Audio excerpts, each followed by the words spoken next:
Assalamu alaikum, dear students. Our today's topic is combustion and flame part 2, class 8th. Yesterday we were reading about combustion. What is a combustion?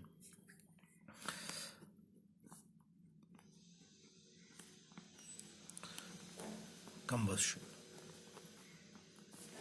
And I have told you that it's a chemical process in which a substance reacts with oxygen, in which any substance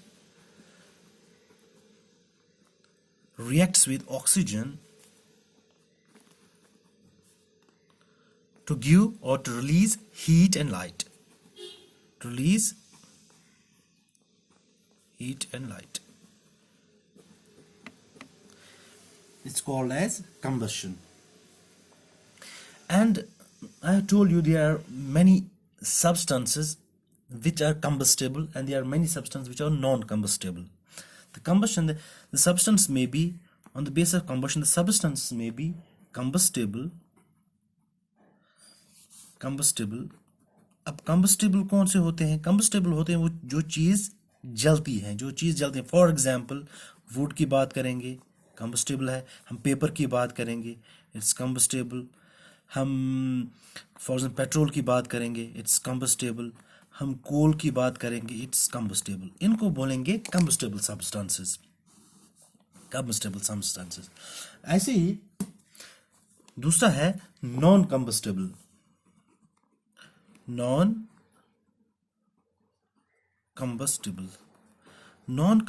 substances. कौन से substances हैं?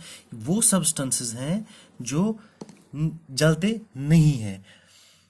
दो substances which do not burn. वो उसकी examples कौन कौन सी है? जैसे उसकी एग्जाम्पल हम ले लेंगे, रॉक है, पत्थर, स्किन, ग्लास है. ये कुछ चीजें हैं जो नहीं जलती. जो यहाँ हम ले लेंगे आयरन नेल ले लेंगे, क्यूल यथ वनान छ. स्टील, वो भी है इसी का बात, स्टील. ये वो चीजें हैं जो नहीं जलती, इनको बोलेंगे नॉन कम्बस्टेबल. आप एक टेबल बना सकते हो, आपकी बुक पे है ऑन पेज नंबर 80. ये एक टेबल है, ये टेबल दिया हुआ है. जैसे यहाँ पे substances, combustible and non combustible substances. जैसे वुड, ये कम्बस्टेबल है कि non combustible? Would is combustible substance, हो गया ये. ऐसे paper is a combustible substance. ये आप एक्टिविटी कर सकते हो घर में. वुड लाओगे, वो जलाओगे, देखोगे वो जलेगा कि नहीं. ऐसे पेपर लाओगे, वो देखोगे वो जलेगा नहीं. आयरन नेल या क्यूल वनान छ, ये नहीं जलेगा, इट्स नॉन कम्बस्टेबल सब्सटेंस. ऐसे केरोसिन ऑयल, मिर्च तेल यथ वनान छ, it's combustible. Stone piece, it's non combustible. Straw गो घास, it's combustible. Charcoal is combustible. मैस्टिक गो तुज, माचिस तुज, इट्स कम्बस्टेबल. ऐसे ग्लास नहीं जलेगा, दैट्स नॉन कम्बस्टेबल. ऐसे आप ये कुछ टेबल और चीजें लाओगे, फिर वो देखोगे घर में, बट केयरफुली आप देखोगे वो जलाओगे, बट बी केयरफुल कि आप उससे आपको कोई नुकसान ना हो जाए, आपका हाथ ना जल जाए. वो केयर आप देख लेना. इसके साथ मैंने जैसे आपको बोला कि ये जो कंबस्शन है, कंबस्शन के लिए ऑक्सीजन इज मस्ट. ऑक्सीजन जरूरी है. ऑक्सीजन किस लिए जरूरी है? It helps in combustion. It helps in combustion. Combustion हो गया बर्निंग, जलने में ये मदद देता है. ये आप एक्टिविटी कर सकते हो घर में, आप काम कर सकते हो. ये और एक एक्टिविटी आपकी बुक पे दी गई है. आप 3 कैंडल्स लाओगे, आप 3 या ये आपने कैंडल एक लाया, ये बीकर, ये कैंडल लाया, ये जला दिया, और जो बीकर है उसके ऊपर रख दिया. ग्लास बीकर है, ये ऊपर से ओपन होना चाहिए, ऊपर से भी, नीचे से भी ओपन होना चाहिए. मगर इसको क्या करोगे आप, 2 स्मॉल स्टिक्स लाओगे, उसके ऊपर रखोगे, ताकि यहाँ से नीचे से स्पेस हो जहाँ से एयर एंटर कर जाए. यहाँ से भी एयर एंटर होना चाहिए, यहाँ से भी एयर एंटर होना चाहिए. ऊपर से भी ओपन स्पेस होनी चाहिए, नीचे से भी ओपन स्पेस. अब आप देखोगे जो ये फ्लेम है ये कैसे जलती है, ये फ्लेम कैसी. आप क्या करोगे काम, दूसरे एक्सपेरिमेंट में आप ये करोगे काम, ये आप नोट डाउन रखोगे. अब दूसरा आप ऐसे लाओगे दूसरा बीकर, मगर उसके नीचे ये जो स्टिक्स हैं, ये स्टिक्स नहीं रखोगे, ऊपर से ओपन है, एयर एंटर हो जाएगा.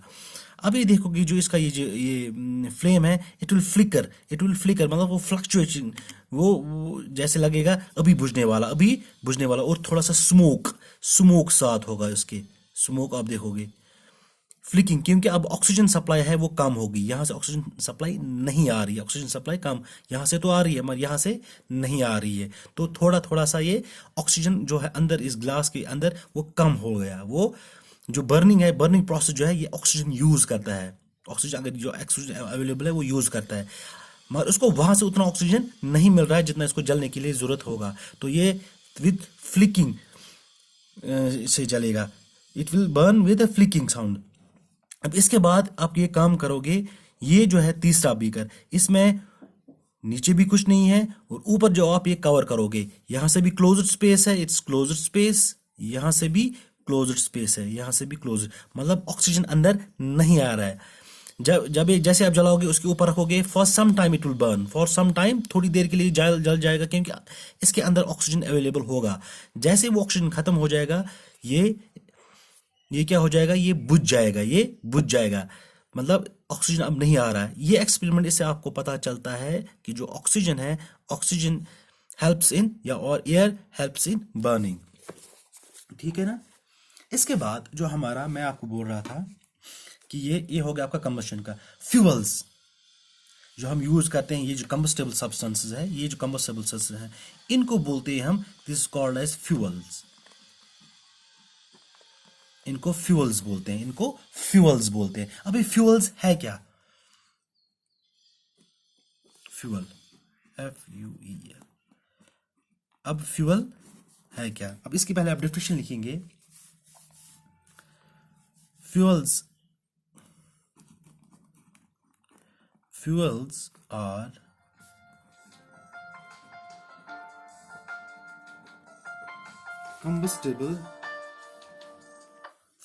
combustible substances which releases enough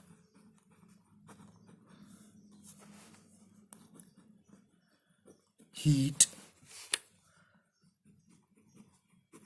energy to be used for domestic and industrial purposes.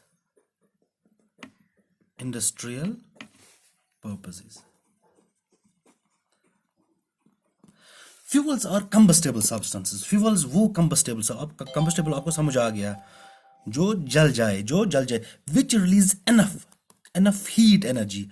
Fuels हमें हीट के लिए चाहिए, we do not need fuels for lighting purposes, which release enough heat energy to be used for domestic and industrial purposes.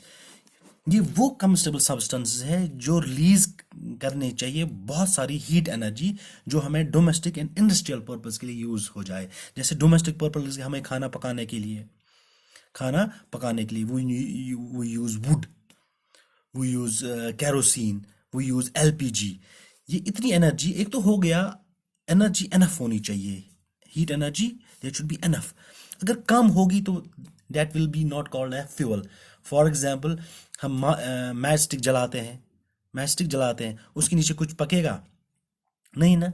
अब ये fuel ऐसा होना चाहिए, ये बहुत सारी क्या करना चाहिए, हीट एनर्जी रिलीज, जो हमें घर के कामों के लिए और इंडस्ट्रियल पर्पस के लिए यूज हो। जैसे डोमेस्टिक पर्पस के लिए हम यूज करते हैं, डोमेस्टिक पर्पस के लिए वी मोस्टली यूज, पकाने के लिए वुड हम यूज करते हैं, LPG यूज करते हैं, कैरोसिन यूज करते हैं, काउडंग यूज करते हैं, एटसेट्रा। ऐसे ही अगर हम ले लेंगे इंडस्ट्रियल पर्पस के लिए हम मोस्ट कोल यूज करते हैं। कोल किस लिए यूज करते हैं? टू प्रोड्यूस थर्मल इलेक्ट्रिसिटी, बिजली पैदा करने के लिए, इलेक्ट्रिसिटी। अब ये इसकी हीट इतनी होनी चाहिए ताकि ये जनरेट कर पाए इलेक्ट्रिसिटी, ठीक है ना। और बाकी जो हम स्मेल्टिंग के लिए पर्पस स्मेल्टिंग प्रोसेस के लिए यूज़ करते हैं, जब हम आयरन शीट्स वगैरह बनाते हैं आयरन की सफाई के लिए, उस वक्त जब हम ये कोल या बाकी हम CNGs यूज़ करते हैं वहाँ पे, तो ये फ्यूल्स वो चीज़ होते हैं, वो कम्बस्टेबल सब्सटेंस होते हैं जो रिलीज़ करें बहुत सारी एनर्जी, जो हमें डोमेस्टिक एंड इंडस्ट्रियल पर्पस के लिए काम आए। That's all for today. Inshallah, tomorrow we'll be taking up a new topic.